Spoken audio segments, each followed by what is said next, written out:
believe I'm saying this, but welcome to the first video of November. I am very excited today because we are going to be doing a sort of Thanksgiving themed day. I've hosted for my family the last 8 years, so I've learned quite a bit for entertaining and hosting for the Thanksgiving season. Today we're going to be doing some fun stuff. I am going to Williams in Sonoma, and I'm going to go to Barnes & Noble. I have a few things I have my eye on that I want to take you to. And then we're going to come back home, and I am actually going to share some fun baking mixes with you that I saw. TBD on that, but if you are not a cook from scratch, or if you don't host a big Thanksgiving but you want something fun, I have some really fun products that I discovered that I can't wait to share with you of how to have a sort of gourmet Thanksgiving on a smaller scale, a much easier scale, especially if you're not that big into cooking. I think this is going to be a great solution for you. We are gonna get headed out. It is so chilly out today. It is about 35 degrees right now. So I'm bundled up in the sweatshirt and the leggings. It's raining. Can't complain about that. I love a good rainy day, but we are going totally practical today. But I hope you're excited to spend a sort of Thanksgiving day with me here in New England. Welcome to November.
Oh my goodness, well we had quite a fun little day. I'm back home now. It is 3:15 and I'm gonna get cooking. So the whole reason I went to Williams Sonoma was to get some of their mixes. I had seen them a couple weeks ago, and even though I'm not gonna be using them for Thanksgiving, I thought it might be fun to try them and at least share it with you and let you know if they're good. I know Thanksgiving can sometimes be tougher for some people. Some people don't have big get-togethers, and it's hard to cook everything from scratch. So I am gonna get these cooking and going in the oven, and then once these are all in the oven on their way, I'm gonna walk you through what I call my Thanksgiving binder. It is filled with 8 years of information of hosting Thanksgiving, and it is intense, but I am excited to share it with you. So we're gonna get this going though, because I don't wanna have dinner at 9 o'clock. So I think these are pretty simple. I did go to the grocery store to get a few ingredients like celery, onions, chicken stock, but really you don't need to add a ton more. Everything is in these. They are on the pricier side compared to other mixes. I might say it's Williams and Sonoma. They're $20 a piece, but for a holiday and for something really fun and special, I think this is actually the perfect time to do something like this. So I haven't eaten anything all day. I wasn't planning on that. I was planning on stopping for lunch, but I was just going with all of our fun things. So I'm quite hungry, so I'm gonna get going on these now. The first thing we're gonna make is the brioche stuffing. There were many options of stuffing mixes, but I went with this one. And as you can see, they have the recipe on the back. Pretty simple: butter, onions, celery, and we're gonna get it going because it's probably gonna take about an hour. This says it serves 10 to 12. We will see. I think a serving is a half a cup, which is definitely not what my husband takes for a serving. So we're gonna give this a go and see what that's about. And then the green bean casserole just looked good. They say you can do it with Brussels sprouts too, but I did the green beans, and this one I just needed to get green beans and half, and everything else is in here. And this takes just about 25 to 30 minutes in the oven. So yay, I'm excited. And so is Lucy. Lucy, are you so excited to try these mixes? Which one do you think is gonna be your favorite? The stuffing or the green beans? I say stuffing. What do you think? Good girl.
before I share with you my Thanksgiving binder, I just realized I wanted to share with you my serving pieces. If you are new to hosting or you're looking to add some new serving pieces into your collection, I registered for these for my wedding, and every single year they have been the best serving pieces. I use them year round.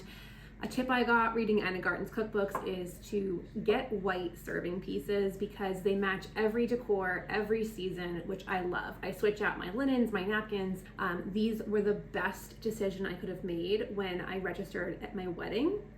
So they're all for sale still, even though I've been married for 10 years, which is great. They're all from Crate & Barrel, and it's called the Marin White Collection. And I love it because it's not just a simple, boring white. It has a really beautiful texture to the outside, just a little bit of a handmade feel to it. They're really beautiful pieces, and they have lasted us for 10 years, which I think is a true testament to the quality as well. So we have the large platter, which we always use for turkey. It is huge. So love this. Oh, and it says on the back, these are all made in Portugal, which is probably why they have that beautiful artisanal look to them. So we have one large platter that always fits our turkey. We usually end up getting about an 18 or 20 pound turkey. We usually have 10 to 15 people. So this is the perfect size for that. And then I do have two of these. I can't find the other one, but I know I have two of the smaller size, which these are great for an antipasto or for just sides, regular platters. I use these year round a lot just for entertaining. And this bowl always has our mashed potatoes in it, so it is our mashed potato bowl. It's also great if you were doing a smaller salad, although I love this bowl, which is much bigger and deeper in the bottom, for a salad. So this is the perfect size for a salad, and you can really get, your two tongs in there and toss it if you wanted to, but this is our go-to salad bowl. They also have the matching gravy boat, which I will say I have to put this on a plate. It does drip quite a bit here, but I feel like that's just gravy boats in general. So gravy boat. And then because I also got dinnerware, our plates, our cups, I got the creamer and sugar for the coffee. And then all the baking dishes. So this is the tiny one, which I don't use as often because not much fits in here, but I have all three sizes. So the lasagna pan and the other 9x13 pan, which we used for our two sides today. So I will leave all this linked because Crate & Barrel does still sell this, and I feel like this was probably one of the best things I could have registered for at my wedding. And if I break a piece of these, I'm going to be replacing them because I just use them. We're about to break something. See, be careful what you say, Caitlin. All I was gonna say is I love these so much, and I'm glad they're still for sale because if I do end up breaking something, I genuinely will replace it because I just love this set so very much. So that's all the pieces. They're all linked below if you're curious, but let's get into the Thanksgiving binder because this is my pride and joy. Here it is. It is a boring white binder. I probably should have put it in a cuter binder at the time, but I don't care because inside is my family's memories. So if you're doing a Thanksgiving and you think you're gonna be hosting more than just once, I really loved having this binder. So I'll show you all the stuff inside, but basically it's very disorganized because I throw everything in here when I'm doing Thanksgiving and I'm just like, at the end of the day, I'm just done. So clearly the gravy was the last thing I made the last Thanksgiving because I threw this in the binder and never put it back. The majority of it is recipes, and I have two sections. I have my tried and true recipes that I always go back to. And every time I host, I try and do something new just to keep it fun. But my number one recipe for turkey is a Martha Stewart. I have used this every single year. The turkey comes out great. It's not dry. It's very, very delicious. And you brine it the night before. It's a little bit of an intense process, but it is so incredibly worth it. So love my turkey recipe. I won't use another one at all. Then I have the next section, which is like all recipes I've tried. And I put them in little page protectors because obviously I bring this to the kitchen with me and it saves the pages and protects them from all the spills and stuff. But really, I tried a bunch of half-baked harvest recipes. We always do appetizers pretty heavily. We're an appetizer family, so this was a caramelized onion and bacon dip from one of my cookbooks. So I even go to the lengths of if there's a recipe in a cookbook that I love, I photocopy it and put it in here so I have it as a reference. I love this because every year that I'm gonna host, I can pull this out. So if a family member is like, Caitlin, remember those phyllo dough puff pastry appetizers you made a couple years ago? Could you make them again? I can go back in here and the recipes are all in here. So I just love that. And when I first started hosting, I really took this seriously to the extent of writing out my menu here.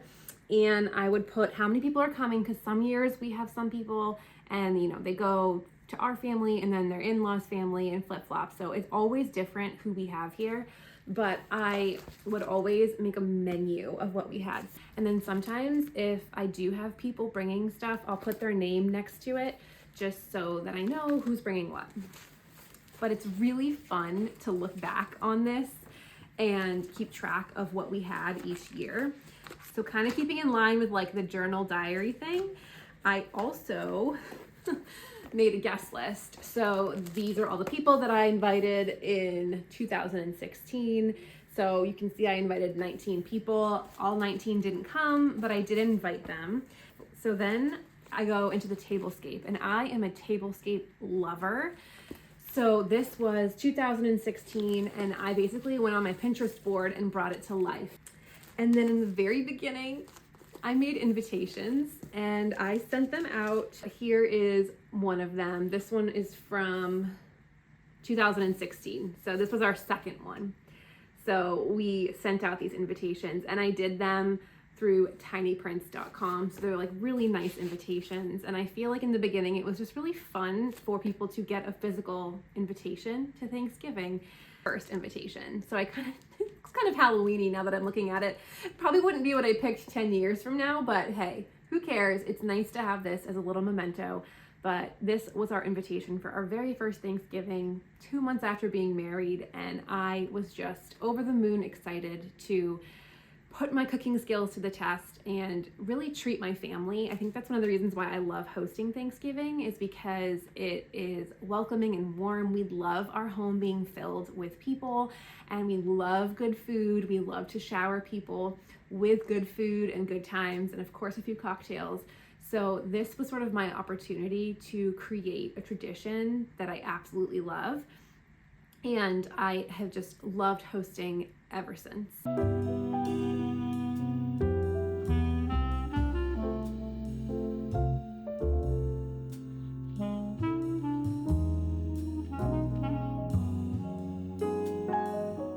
Dropped my phone, which is why you see this like weird hazy thing right here. So I'm gonna have to get a new iPhone, but I wanted to give you a little review of the sides. They were very delicious. My husband said they were incredibly good. So compared to somebody who does from scratch sides every Thanksgiving, I think these are some really great options. So I will leave the link down below for the two that I did. There's a lot of other options as well. I just wanted to give them a little bit of a try because they are on the expensive side, but totally worth it. And I'm gonna show you what we have left over. My husband went back for seconds, and it definitely does feed a lot of people. So let me show you. So here is where we're at. This is just the two of us from dinner. I did make him some chicken. I did not have any chicken. I tend to be more of a vegetarian kind of, so I just enjoyed the sides for dinner, which probably wasn't the healthiest thing, but you know what? It was delicious. We have probably 2/3 of a tray left of the green beans and a significant, maybe half, a little bit more than half of the stuffing. I do think adding some sausage in here or something would add a nice flavor if you do have a lot of meat lovers in your house, but even just the way it was, to me, was really, really good.